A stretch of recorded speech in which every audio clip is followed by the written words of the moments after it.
and also how some of those things may be changing in light of COVID-19. So Greenworks, some of you may be familiar with, is the city's sustainability plan. It was first launched in 2009. We updated it in 2016 when Mayor Kenny came in. And these are the 8 key vision areas that we've focused our work around. And I won't go into each of them, but you can see that they cover sort of the broad stroke issues of sustainability. What we've been finding in the last couple of years in particular is that we're really spending the majority of our time on visions 3 and 4 around energy and climate.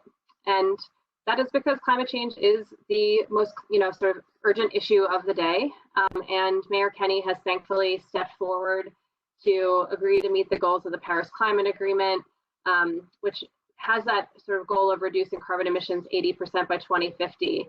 I will say, because I get this question a lot, that is a placeholder goal now. We know that 80% by 2050 is not enough. We don't know how much by how soon, but we are using that as a placeholder until we have sort of a better measure, because it might be 90% by 2040, but what we're going to be doing in our office over the next sort of 3.5 years of this administration probably doesn't fundamentally change, based on those numbers. So rather than spending a lot of time sort of digging into the analysis to figure out what those numbers are, we're moving ahead and hoping that other smarter people somewhere else will figure out what the numbers are for us, and we can make those adjustments. We've also committed to 100% renewable energy. And then critically, the mayor's also made climate resiliency and adaptation a key priority for the second term, which I'll talk more about. And for us, the important lens for all of this is that climate change is both a multiplier of risks and of opportunities. And so if we don't address it, we will see a multiplication of poverty, of violence, of poor health outcomes, particularly among the same folks who are already vulnerable. But if we do tackle it well and we are proactive, we have a lot of opportunity to take advantage of as part of our equitable growth strategy, as part of our economic recovery. And so that's just something to keep in mind for the lens that we bring to all of this work. So some of you may be familiar with Philadelphia's carbon footprint. These are actually slightly adjusted numbers than what you may have been seeing out of our office. We did a 2016 greenhouse gas inventory update that moved these numbers around a little bit. Previously had been about 79% around buildings and industry, and I forget what the transportation number was now, but it's lowered in buildings and increased in transportation. It's not because anything's gotten particularly worse or better in either of those sectors. It's just because we have more accurate information. Every time we update a greenhouse gas inventory, we get better at the protocols that are used, and we get better data and information. So we actually don't think this reflects much of an actual change in either of the sectors. But the key takeaway for us is always that buildings and our built environment is responsible for the vast majority of our local carbon footprint. And so that is where we spend a lot of our time focusing our efforts. We do also, as you know, have an Office of Transportation, Infrastructure, and Sustainability. That's who we report through. And we've, up until about a couple days ago, had a zero waste and litter office. Interestingly, that office or the cabinet is now being dissolved or put on hold, and some of the staff will be joining my team in the Office of Sustainability. So we will continue to have transportation and waste initiatives to address the carbon footprint of the city, but I'm not going to focus on those today, but I can also answer questions about them later. I'm really going to focus on this built environment because, again, that's the vast majority of our missions. And we've put out 2 documents within sort of close proximity to each other to kind of tackle this issue. One is, I'll start with the lower one actually, the Municipal Energy Master Plan is for Philadelphia's city government built environment and has goals that are the time frame of 2030. And it's really a plan. It is, sort of specific goals and actions we can take to hit those goals. The top document, Powering Our Future, is what we call a clean energy vision. So it's kind of a menu of options for how we would hit a citywide 80 by 50 goal for the built environment, but isn't necessarily prescriptive. We did create a companion document that was sort of an action plan of the things that we were, as an office, going to take on and prioritize moving ahead. And I'm going to cover some of those in my presentation, but just to distinguish, and also this one has a longer term time frame. So two documents, similar sort of topic area, but slightly different in their approach and their timeframes. I'm going to focus on the Municipal Energy Master Plan first, just because this is where we sort of lead by example as a city and carry out projects ourselves. The goals of the plan are here laid out: reducing carbon emissions by 50%, reducing energy use by 20%, moving to 100% electricity, clean electricity, and doing all of that while maintaining or even reducing the costs of energy for the city, all by 2030. So we basically have two pathways to pursue. One is lowering energy use, and these are some of the ways in which we can do that in our city buildings: just general operational improvements, energy performance contracts, capital projects, and the rebuild program in particular, which is making very big investments in old buildings. We have sort of design standards for. We run a sustainability fund for other city departments to access dollars to incorporate into their projects for things like LED lighting, and then working with the Smart City PHL cabinet to move forward on ways in which technology can support our goals. The LED street lighting project is bulleted here, and you can see from the below that it is a huge project for Philadelphia to undertake to reduce our energy use. We actually had an RFQ out, and we'll be moving towards an RFP later this summer to bring in a third party to help us accomplish the conversion of all of our streetlights to LEDs. An example of an energy performance contract is actually just finishing up at the Art Museum. A lot of folks don't know the city owns the building, and it is big, it is old, and it is 24/7 because the art is the occupant of that building. It's not the people, and the art has to have temperature controls and humidity controls. So there's really no setbacks that can happen the way that you could in sort of an office building. And it was therefore one of our largest energy sort of consuming buildings. So we worked with the Art Museum staff who were already doing a capital program to add on $11 million into the project to focus just on energy efficiency, LED lighting, upgraded system controls, et cetera. And this was a partnership with the Philadelphia Energy Authority and Johnson Controls, and had a sort of project labor agreement on it that we're pretty happy with. So we'll see again, this was sort of wrapping up over this winter, and we should have some information on the results of this pretty soon. The other opportunity for the Municipal Energy Master Plan is to clean our energy supply. For this, there's less options. You basically can purchase clean energy or you can generate clean energy. We have gone with like a sort of a mix of those two by entering in what's called a power purchase agreement.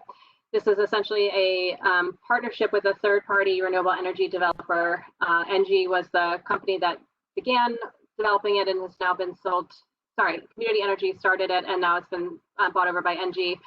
It will be a 700-acre, 70-megawatt solar facility out in Adams County, which is kind of near Gettysburg, about 2 hours from here. We will basically enter into a 20-year contract with them. They will build it, operate it, maintain it, and we will just buy the electricity that comes off of it.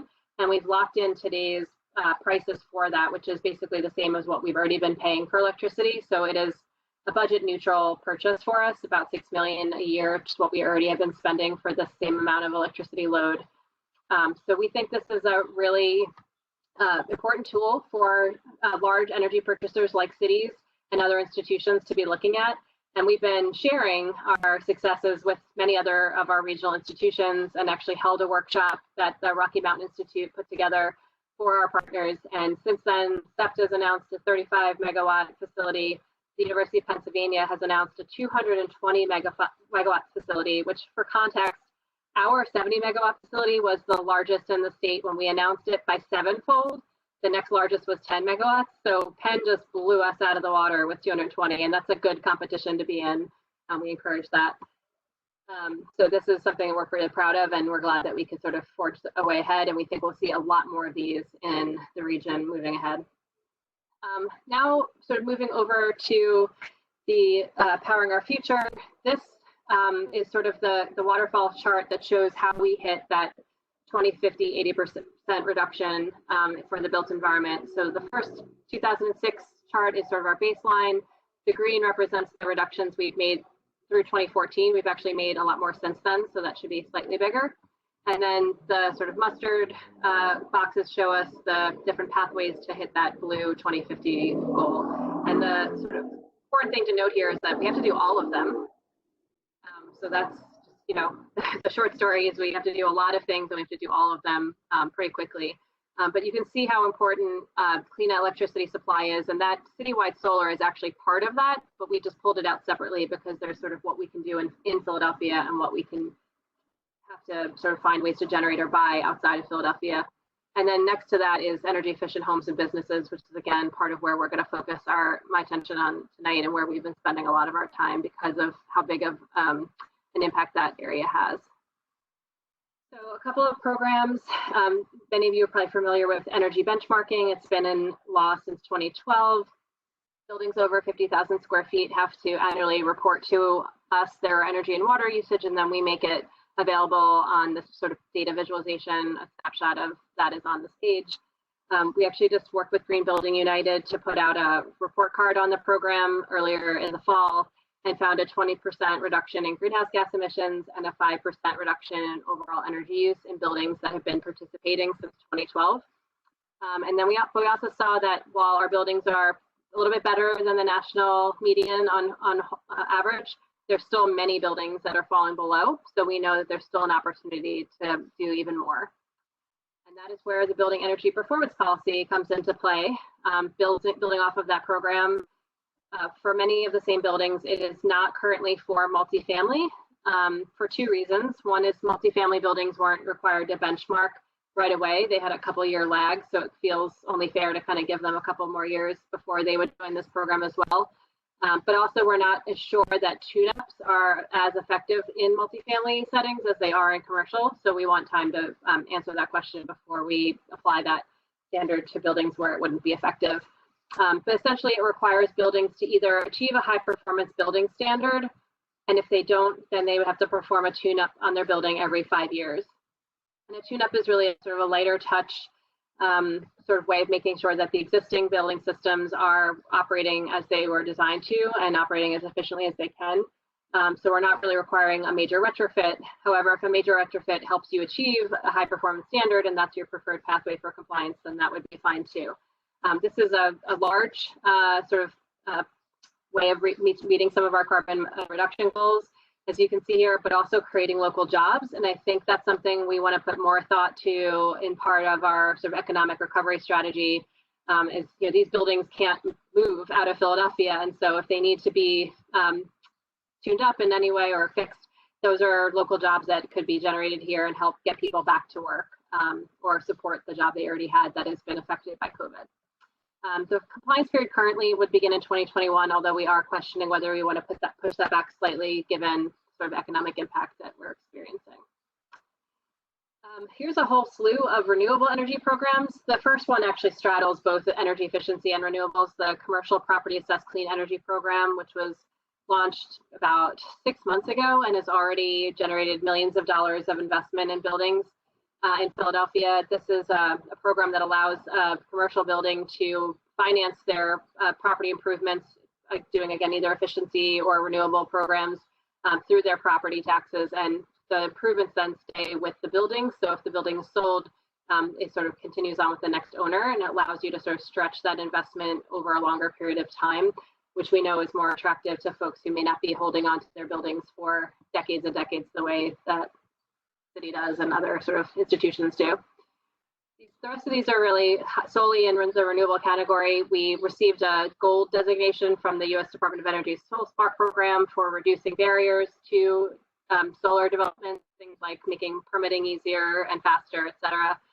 Our friends at the Philadelphia Energy Authority are also been running a successful Solarized Philly program. It's sort of a bulk purchasing program, or the more people who sign up for solar at once, the cheaper it becomes for everybody. And there's actually the 4th round of it is open right now. So if any of you are interested in looking at solar for your own home, go take a look at Solarized now. The Bright Solar Futures program is pretty amazing. Also, Energy Authority program. Just a picture of folks on the right here doing it. This is a high school solar career training program, and I believe it is the first in the country in terms of a high school solar training program. We are very much connecting this program with the Atom Solar Power Purchase Agreement and making sure that some of the young people that go through the program have an opportunity to work directly on the Atom Solar project and get real life experience of solar installation. We are currently running a solar incentive rebate program for residents and commercial. It's 20 cents per watt for residents and 10 cents a watt for commercial.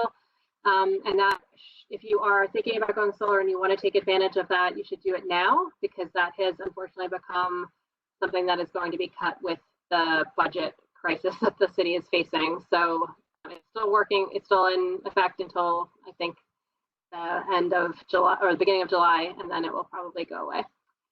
We also have a solar rooftops application on our website that assessed every rooftop in the city for its solar potential. So again, if you're interested, take a look, put your address in, and then get in touch with Solarize to see if you can qualify to be a part of that program. Moving on to some other areas. This is a little outside of the norm, but we have been embarking on this PGW business diversification study as part of our work with the Bloomberg American Cities Climate Challenge, recognizing that PGW is a municipally owned gas utility that has basically seen a decline in the number of customers and the amount of product those customers are using every year, which is a losing business proposition. And then you take climate change into effect and understanding that some way or the other, we're likely going to have some restrictions on the amount of carbon that could be emitted or how free it is currently to emit carbon. You just can imagine that the utility is going to really struggle financially in the future. So we kind of pose this question of how can this utility thrive? How can it still retain 1,600 good union jobs and provide the necessary services to a very low income customer base in a low carbon or no carbon future? So we're looking at these different energy sources and energy service models that rely more on services to see what PGW could be in the future that helps us accomplish all of those goals. So this is something that we're trying to get done by the end of this calendar year, but has been slowed down significantly because of the COVID-19, but we think we can still get it done. And then I'm going to move to the other side of our climate work, which is recognizing that climate change is already happening. Philadelphia is already experiencing the impacts of it, and will continue to do so for years and decades ahead. Even if we sort of turn the ship and dramatically cut emissions, we're still going to feel some of the impacts. This quote here in the picture is from the mayor's second term priorities document and from his inaugural speech, where he said climate adaptation will be a priority for the administration in this term. Certainly things have changed a bit from January, but we think that we still have the opportunity to take a look at how this pandemic is sort of a harbinger for what climate risks are going to bring for Philadelphia as well, in terms of who's impacted and how you stand up response programs really quickly. So there are lessons that we are learning and we'll be applying to this, even if we have to delay the launch of this climate adaptation planning process for a little bit. Just to give folks some flavor for climate risks, if you haven't seen this already, this is projected sea level rise in Philadelphia based on either 2, 4, or 6 feet of sea level rise.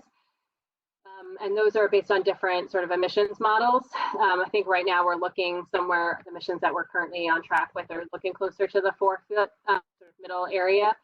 And then the next one is what it looks like if we have 2, 4, and 6 feet of sea level rise and have a Category 1 storm on top of it.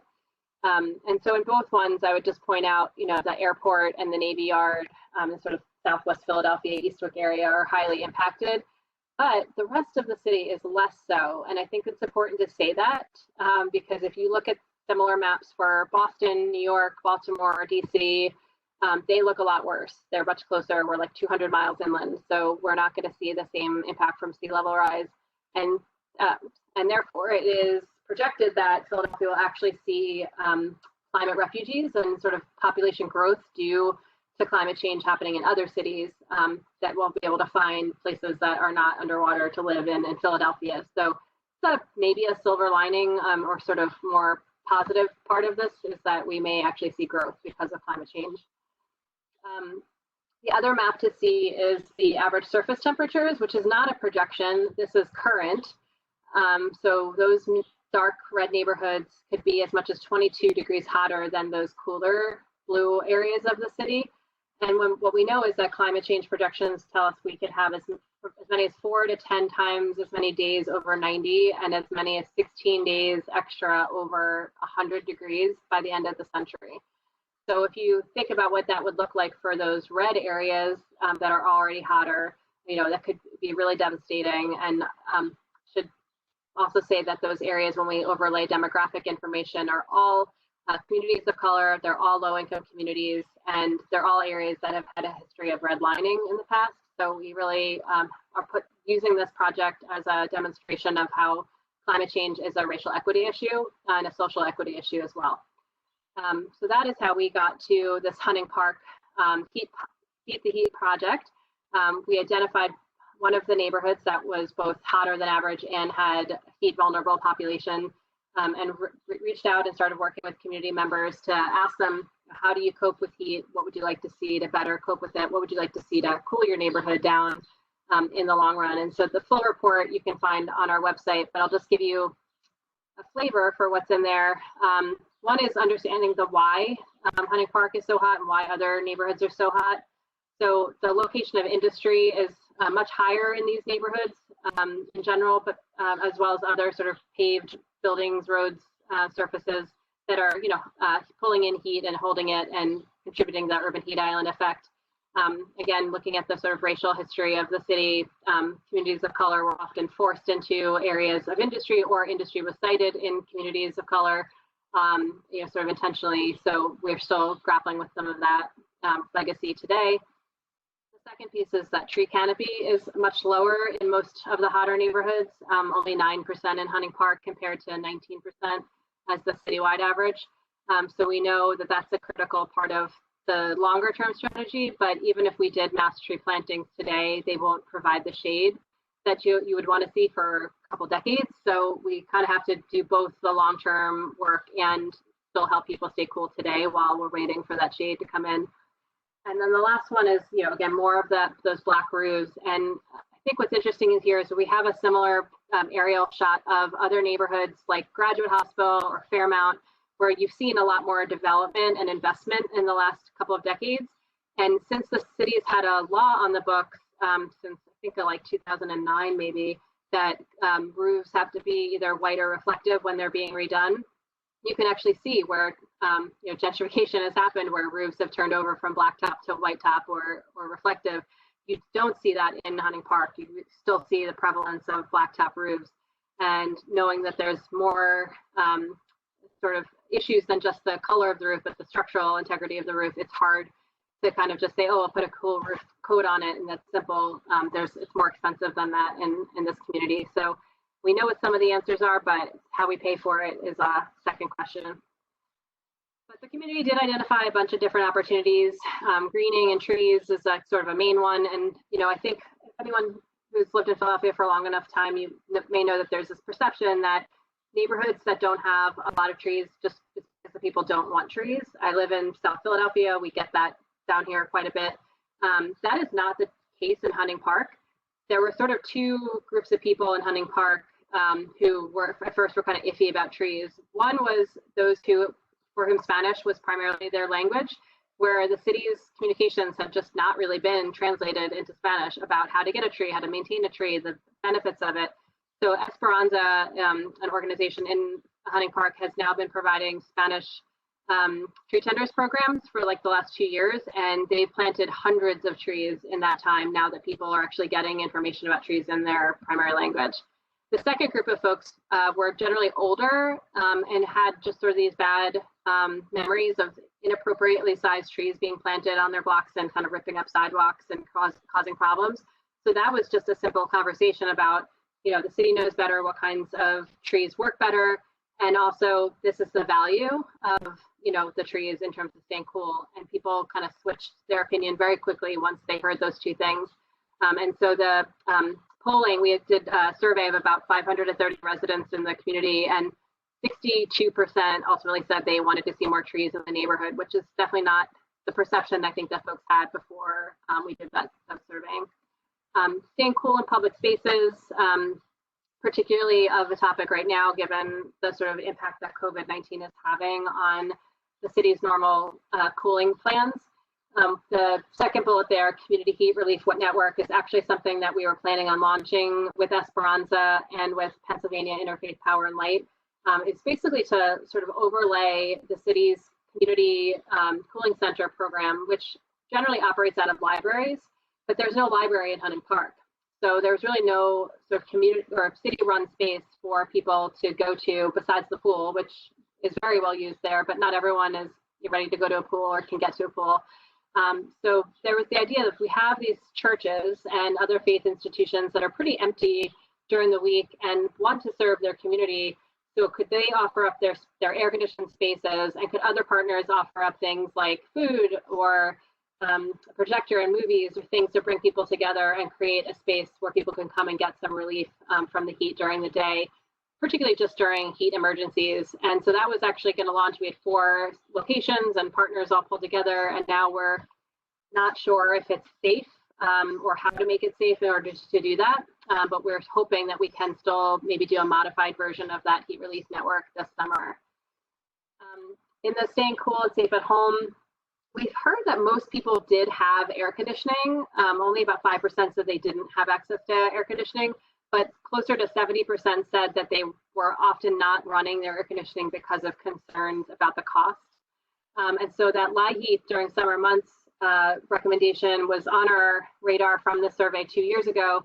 And just now, again, with COVID-19, recognizing that a lot more people are going to be at home this summer and therefore paying to cool their homes, we reached out, we had the mayor reach out to the State Department of Human Services that administers LIHEAP to encourage them to make LIHEAP dollars available for the summer months, which is not normally, they normally only make that available for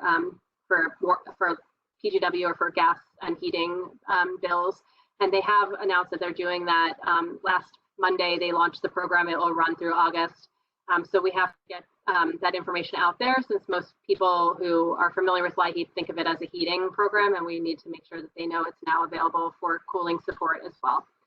It does raise this kind of question about the interplay between climate mitigation and climate adaptation. And this is a case where people running air conditioning is going to create more carbon emissions. And so then we're going to have to do more to cut emissions elsewhere, because we want people to run air conditioning when they need it to stay cool. And so sometimes climate adaptation and mitigation work together really beautifully, and sometimes they're kind of working at opposite ends, and we have to kind of get comfortable with that and figure out ways to work through that and around it. And this all leads us to this larger climate adaptation roadmap project, which again was a sort of priority of the administration for this term, although it's likely to be sort of pushed back in terms of timeline. But we're looking at it in sort of multiple layers, updating climate projections, which we haven't updated in about 6 years, so it's time. Looking at the vulnerability assessments, understanding the vulnerabilities that are in people and communities, but also buildings and property, our natural resources, infrastructure, and then like economic vulnerabilities as well. The sort of ongoing pandemic is showing us some weak links in our food supply chain, for example, and so understanding where those weak parts are and shoring them up during these times of sort of extremes would be an important outcome of seeing what's happening now and applying that with the climate lens. Citywide initiatives, sort of setting up a citywide governance structure to help support climate showing up in every part of city government. I think you were sort of saying this with your sort of sustainability and climate awards. You don't want to have a separate award. You want to integrate it into everything, and then that's I think what we're looking at as well is how do we not have a separate sort of climate adaptation plan, but how do we integrate climate awareness into every sort of city partnership and program that there is. And then continuing to do some of these neighborhood-based plans, whether that's updating the planning commission sort of neighborhood level plans, or going even deeper and more intense with one specific community like Hunting Park that we know has particular vulnerability that we can sort of work more on a community engagement project with. So that brings me to the end of my presentation. I always want to leave with this, which people usually ask, like, what can I do? What's the next step for my own personal business or organization or my own practice of sustainability? we have these Greenworks on the ground guides on our website. There's a link there on the bottom. There's one per Greenworks vision. So if you really want to focus in on waste, or if you really want to focus in on energy, there's one page per. And then we have 3 versions for individuals, for communities, and for institutions. And we have the individuals one in Spanish, but we don't have the other ones as well. But if someone needs that, let us know. We can sort of translate that and get it up. So I will leave the last slide up with my contact information, but I know we're also going to transition into Q&A right now. So happy to take questions and have some conversation. And I will not be doing karaoke. Thank you so much for that presentation, Christine. It was a really great overview of all of the tremendous work that your department's doing in the city. Great to hear about Philadelphia's role nationally and internationally, and it's really excited to see what's coming down the pipeline too. So thank you for that. Folks, if you have questions, feel free to drop them in the chat. A few have already come through, and we'll get started with those. Christine, so the first question actually relates to sort of next steps, what we can do, and what role you see architects playing in the oversight of building tune-up legislation. We recognize that there's a lot of technical information and knowledge that engineers have, but also that architects as professionals are qualified to assess building envelopes and the implications of building code, and really to see these things holistically. And we're curious about how your department sort of views the roles of architects in this process and plugging into this policy. Yeah, thank you for that. We're particularly excited about this program, and we've been working with a large stakeholder group for the last couple of months to create the regulations, the sort of detail that sort of will go along with legislation. We actually had the last of those 3 stakeholder sessions earlier today, but we still have an opportunity for folks to give us some feedback through June 5th. So if anyone here is specifically interested in looking at the sort of draft regulations or giving us input, again, my email was up, or I can add it into the chat again. Send me an email as soon as you can, and I can set you up with my staff person who's managing that process. To the very specific question about what role can architects play, we actually had part of the second stakeholder session was about like who should be qualified, or what qualifications would you want to see in the folks that are sort of conducting these tune-ups. And we think we want to make the recommendation or include in the regulations that really certain certifications would be preferable for someone to have, but architects would be very much the sort of skill set you'd want to see to get like sort of a certified energy manager certification, for example. So we think that the architecture community can really help step up and get those certifications and be part of the sort of teams that will be carrying out these tune-ups and making these recommendations. So again, get in touch if you have specific ideas very quickly. Otherwise, stay tuned for the detailed regulations and the sort of details about which certifications will be required to carry those out. Great, thank you so much. The second question is has to do with looking forward. You noted that the mayor's stated goal to reach an 80% reduction in greenhouse gas emissions by 2050 is really a placeholder right now, and it's very possible that this number needs to get even higher. And we're curious what you think needs to be in place to do that, in addition to the policies we already have. Is decarbonization legislation similar to New York City's local laws 97 and 147 required?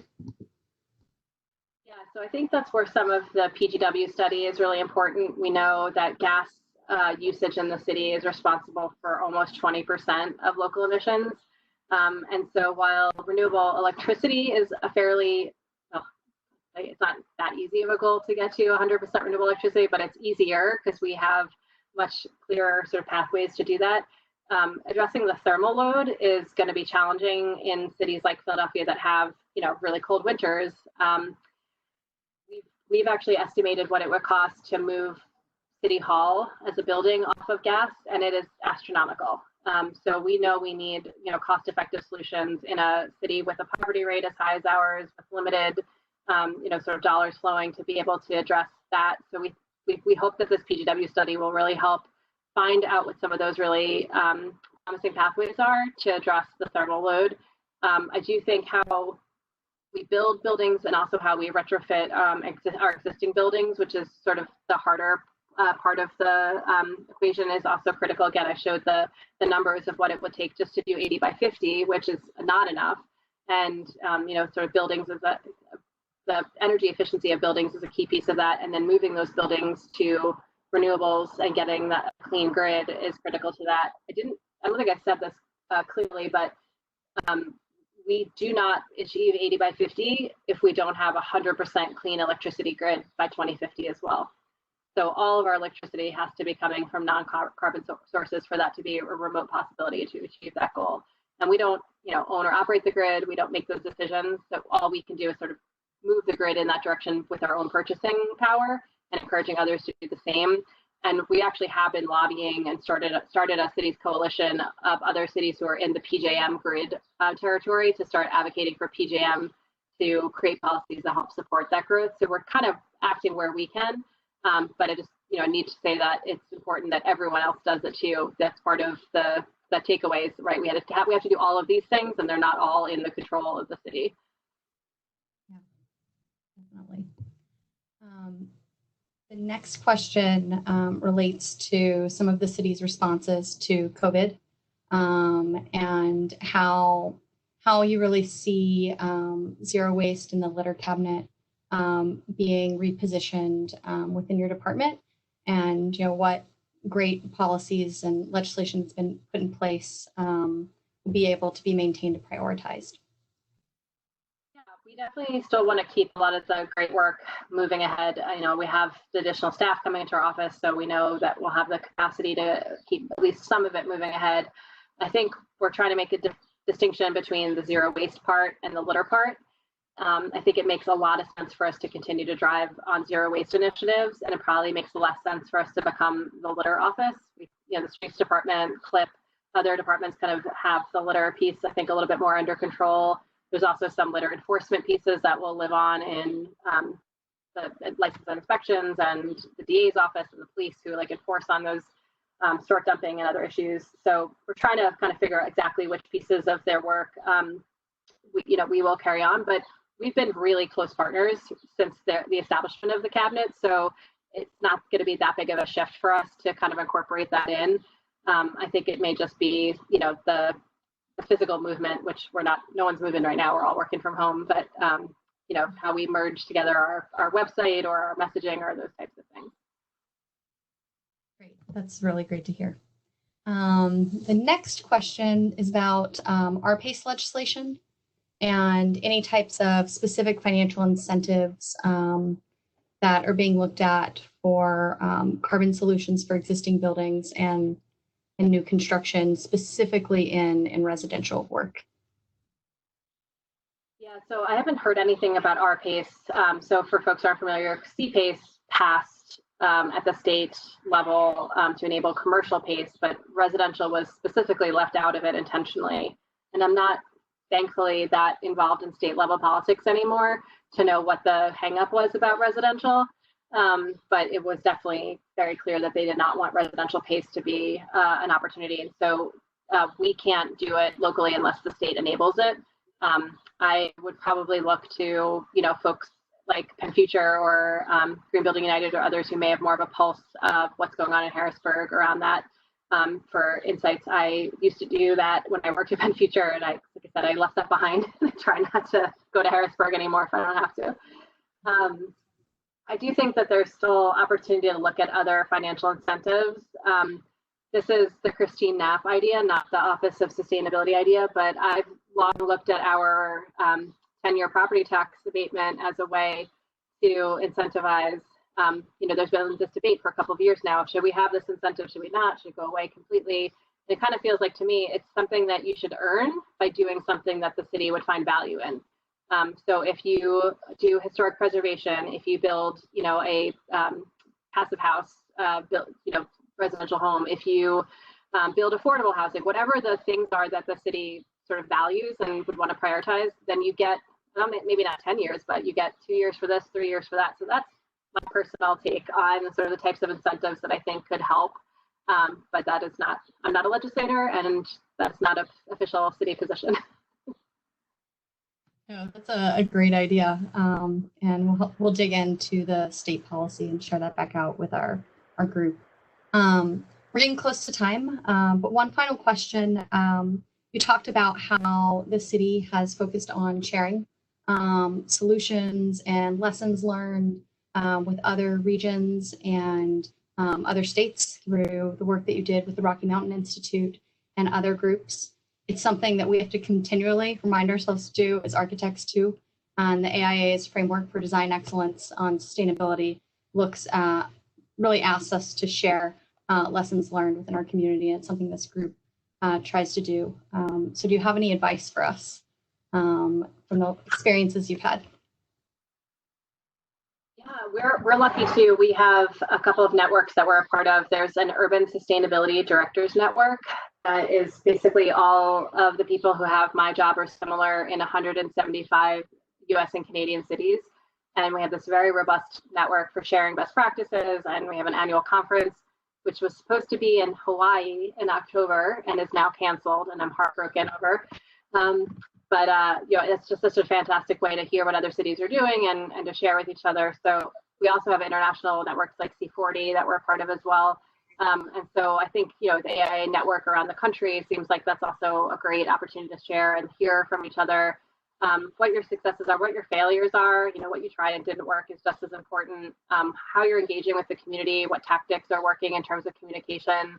I think there's just so much I think, especially in Philadelphia, I often hear things like, oh, well, just because that worked there doesn't mean it could work here. And like, that's kind of silly. If it worked in a peer city, it probably could work here. And so we might need to modify it or, make sure that we run it by community members before just implementing things. But I think we have a lot to learn from other places. The building performance legislation came from Seattle. We basically just blatantly stole it from Seattle. And they've been giving us a ton of advice and support as we've been moving through it. And now others are following us. So, like I said earlier, the competition here is very friendly. If someone does better than us, then we cheer them on, and that's great. That's awesome. Thank you so much for your time, Christine. Thank you, everyone, for joining us. We hope that you've learned a lot during this virtual presentation. And as Christine shared her contact information, we've shared ways to get in touch with our group, aiaphillycoat@gmail.com. If you'd like to get involved with any of our subcommittees, we would welcome your participation in our work. Thank you again, Christine. It's been really lovely. Thank you for having me.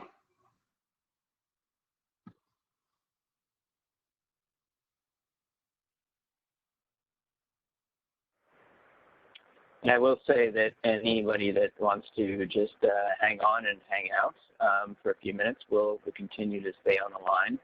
I would also encourage you to go to the Philadelphia.gov website to download the Greenworks Review magazine that was in the slideshow that we had on at the beginning, but I know a lot of folks came on later. This is a great magazine, especially if you can download it. And look at it online. We don't really have an opportunity to pick up any physical copies of it at this time. And thank you, Christine. This is fantastic. Thank you for bringing that up. I forgot to add it, but yeah, we didn't print any physical copies of it yet because of COVID, but we hope that we will when we are allowed to get back into physical spaces again. Great. Thanks, everyone. Have a good night. All right. Thanks, everyone. Thanks, Christine. Take care. Christine.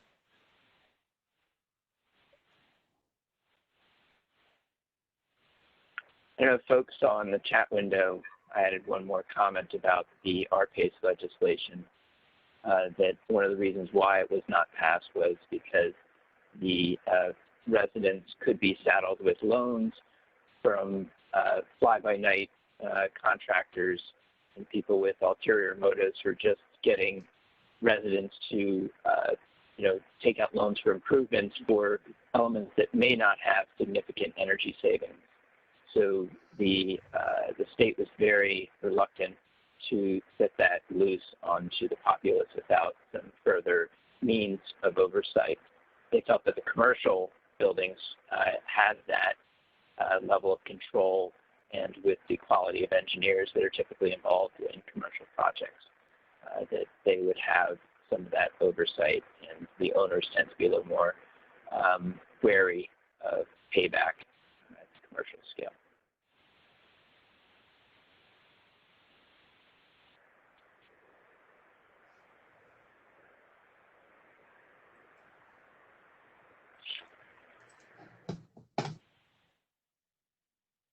So normally we'd all go grab a drink, right?